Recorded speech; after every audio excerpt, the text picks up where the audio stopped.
মূর্খ, আনকালচারড, আমি ভেটকি দিতে বলি নাই। তরুণ প্রজন্মের জনপ্রিয় মডেল আর অভিনেত্রী জান্নাতুল সুমাইয়া হিমি খুব ছোটবেলায় অভিনয় শুরু করেন শিশু শিল্পী হিসেবে। টেলিভিশন নাটকে হিমির ব্যস্ততা চোখে পড়ার মতো। বর্তমান সময়ের মিডিয়া জগতে চেনা মুখ জান্নাতুল সুমাইয়া হিমি।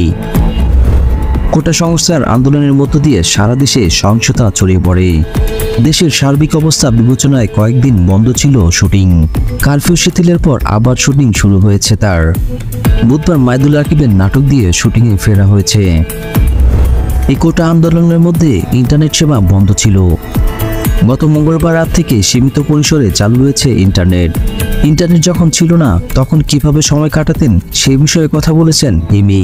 তিনি বলেন, পরিবারের সঙ্গে পুরোটা সময় কেটেছে। সেই সময় কোনো কাজ ছিল না, বই পড়েছি, পোষা বিড়াল আর পাখিদের দেখাশোনা করেছি, কাছের মানুষের সঙ্গে ফোনে কথা বলেছি, অনেকদিন পর রান্নাও করেছি। এত কিছু নিয়েও ব্যস্ত থাকার চেষ্টা করলেও মাথার মধ্যে সবসময় দেশের সার্বিক অবস্থা নিয়ে চিন্তা করছিল। দেশ জুড়ে আন্দোলন হয়েছে, এত মানুষ মারা গেছে, সবার জন্য দোয়া করছিলাম। কি হচ্ছে, আগামী দিনে কি হবে, এসব নিয়ে খুব উদ্বেগে ছিলাম। ভিডিও ভালো লাগলে অবশ্যই লাইক দেবেন। পরবর্তী ভিডিওগুলো পেতে অবশ্যই চ্যানেলটি সাবস্ক্রাইব করে রাখবেন।